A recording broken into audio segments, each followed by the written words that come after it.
동욱이의 13가지 웃긴 이야기. 글 그림 현동욱. 나는 좀 웃기다. 겉으로 보면 웃기지 않고 조용한 아이 같지만 사실 알고 보면 웃긴 이야기를 많이 알고 있다. 그래서 친구들이 내 곁으로 모여든다. 지금부터 친구들을 웃긴 이야기 중 가장 웃긴 몇 가지를 들려주겠다. 1. 오줌바위. 옛날에 사람처럼 생긴 한 바위가 하나 있었는데 바위에서 오줌 물줄기가 나왔다. 맛을 보았는데 오줌은 아니었다. 그런데 옛날 사람들은 깜짝 놀라며 바위가 사람인 줄 알고 넙죽절을 했다고 한다. 엄청 웃기지 않나?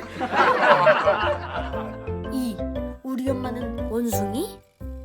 나는 교회를 다니지만 사실 진화론을 믿는다. 엄마는 하나님이 아담과 하와를 만드셨다고 하셨다. 하지만 나는 원숭이가 사람으로 변한 것 같다. 내 생각을 얘기하니까 엄마가 한숨을 쉬시며 이렇게 말씀하셨다. 사실 난 너희 엄마가 아니야. 너희 엄마의 엄마는 원숭이였단다. 그게 뭔 소리야? 나는 사람인데? 그러니까 네가 진화론을 믿는 건 바로 네 조상이 원숭이란 말이지. 엄마는 엄마의 조상이 사람이거든. 자, 이제 네 엄마를 만나러 동물원에 가볼까? 나는 깜짝 놀라기도 하고 할 말이 없어서 웃기만 했다. 3. 나이와 떡국. 새해가 되어서 나는 나이가 많아졌다. 9살에서 14살이 된 것이다. 여기엔 우리 할머니만의 근거가 있다. 그 비밀을 알려주겠다. 그건 떡국을 5그릇이나 먹었기 때문이다. 할머니가 늘 말씀하셨다. 떡국 한 그릇 먹으면 나이 1살 먹는 거야. 나는 그 말을 철석같이 믿었다. 3의 1. 떡국과 사춘기. 나는 빨리 형이 되고 싶어서 떡국을 5그릇이나 먹었다. 할머니 말씀대로라면 이제 난 5살이나 나이를 먹은 거다. 갑자기 배가 불러오고 잠이 왔다. 그냥 바로 누워서 자버렸다. 그런데 자고 일어났더니 얼굴이 엄청 커져버렸다. 진짜 내가 형이 됐나? 그래서일까? 이상하게도 우리 사촌형처럼 엄마 말을 듣고 싶지 않았다. 떡국 때문에 사춘기가 온 것일까? 4. 어이없는 이야기. 우리 사범님의 실화 이야기다. 어느 날 사범님이 긴 코트를 사서 벽에 걸어놨다. 그런데 사범님이 자는 도중에 일어났다. 자다 깨서 코트를 보았는데 마치 코트가 둥둥 떠있는 귀신으로 보였다. 으악! 소리를 지르고 일어난 사범님은 벽에 발차기를 했는데 발이 무척 아팠다고 한다. 불을 켜보니 그냥 옷이었다.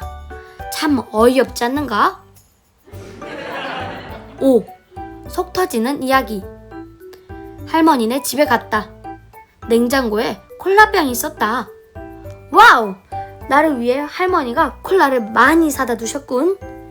나는 너무 좋아서 콜라를 따서 마시려고 했다. 그때 엄마가 잠깐만! 하고 외쳤다. 나는 엄마가 콜라를 먹고 싶어서 그러시는 줄 알았다. 나는 엄마한테 콜라를 뺏길까봐 벌컥벌컥 마셨다. 그런데 그건 바로 멸치기름이었다. 우엑! 나는 온종일 이를 10번이나 넘게 닦아대야 했다. 6. 우리 엄마는 고수. 만우절날 아침에 일어났다. 달력을 보니 내가 기다리던 만우절이었다. 실컷 거짓말해도 되는 날. 나는 아침에 일어나자마자 소리쳤다. 엄마 오줌 쌌어. 그러면 엄마가 헐레벌떡 오실 테고 분명히 내게 화를 내겠지? 나는 엄마의 화난 모습을 떠올리며 키득거렸다. 그런데 엄마의 소리가 들렸다. 동욱아, 너 오줌 쌌지? 헐, 내가 거짓말할 줄 어떻게 알았지? 엄마가 들어오시더니 빙그레 웃으시며 말했다. 엄마가 어떻게 알았냐고? 너 지금 5년째 똑같은 거짓말 하는 거잖아. 역시 엄마는 나보다 고수다. 거짓말 단지기 고수. 7. 바퀴 달린 그림책과 방귀. 나는 남들보다 많이 방귀를 낀다. 특히 바퀴 달린 그림책에서 글 수업을 할 때 방귀가 뿡뿡 나온다. 심지어 수업에 들어가자마자 그냥 나온다. 학교에서 참다가 온 방귀라서 더 지독하다. 죄송합니다. 나는 속으로 사과한다. 사실 소리가 안 나서 모를 수도 있기 때문이다. 그런데 한 가지 이상한 건 글 선생님이 나를 만날 때마다 마스크를 꼭 낀다. 혹시 내가 방귀대장이라는 걸 아는 걸까? 8. 코끼리의 복수. 나는 가족과 함께 에버랜드로 놀러 갔다.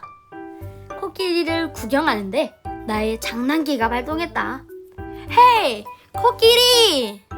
나는 코끼리를 놀려댔다. 설마 사람도 아닌 동물을 좀 놀렸다고 동물이 화를 내겠는가? 그런데 내 예상과는 다르게 코끼리가 나를 향해 물을 뿜어댔다. 온몸이 젖었다. 이걸 웃어야 하나 말아야 하나 생각했다. 9. 극한 심부름. 나는 아침에 일어나서 TV를 보고 있었다. 그런데 엄마가 심부름을 시키셨다. 동우가 떡 좀 사올래? 나는 떡을 워낙 좋아해서 네 알겠어요 하고 나갔다. 떡집에 가보니 오늘은 휴무라고 쓰여 있었다. 그래서 다른 떡집을 찾았다. 이 떡집엔 확장 수리 중 종이가 붙어 있었다. 뭐야? 나는 떡집을 찾아 떠났다. 걷고 또 걷고 횡단보도를 지나고 그런데 드디어 떡집이 보였다. 나는 마구 달려갔다. 꿀떡이 먹고 싶었다.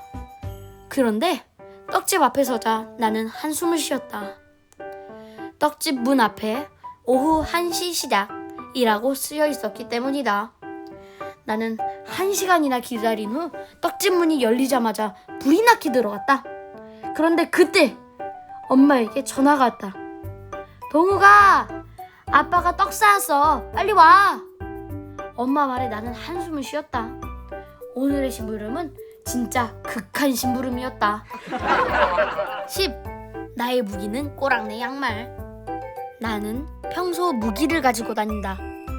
그게 뭐냐면 꼬랑내 양말이다. 물론 가끔 방귀도 무기지만 나는 일주일 신은 양말을 빨지 않고 주머니에 넣고 다니면서 괴롭히는 친구를 만나면 양말을 들이댄다. 그러면 마치 벌레가 도망가듯 순식간에 도망간다.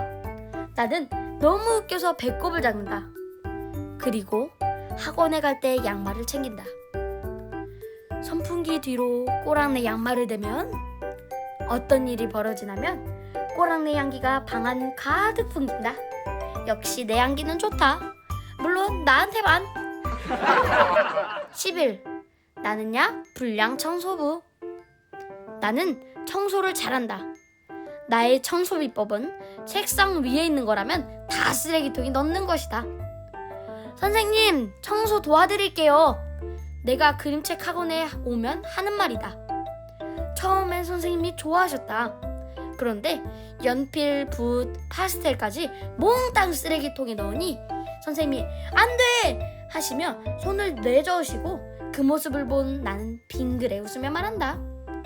선생님도 들어가실래요? 선생님은 어이없는 표정을 지으신다. 역시 또 속으셨다. 12. 웃어야 할까 울어야 할까? 아빠가 퇴근하셨다. 나는 아빠와 놀 생각으로 기대하고 있었다. 엄마는 아빠랑 대화하려고 준비하고 계셨다. 헉! 그런데 아빠가 다시 출근하신다. 바로 컴퓨터와 휴대폰 세상으로 말이다. 엄마가 잔소리하신다. 우리랑 좀 놀아줘.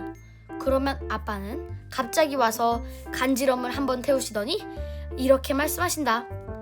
이제 다 놀았지? 그리고 다시 컴퓨터 앞으로 가신다. 엄마와 나는 웃어야 할지 울어야 할지 잘 모르겠다. 아마도 아빠의 가져온 컴퓨터인가 보다. 13. 너희 산타 할머니 알아? 미술학원에 같이 다니는 누나들이 산타 할아버지는 없다고 했다. 나는 누나들에게 산타 할아버지는 분명히 있어! 라고 버럭 화를 냈다. 그리고 집에 가자마자 아빠에게 물어봤다. 아빠, 산타 할아버지가 진짜 없어요? 아빠는 컴퓨터를 하시며 살짝 건성으로 대답하셨다. 응. 마치 영원히 가출하신 것처럼 말이다.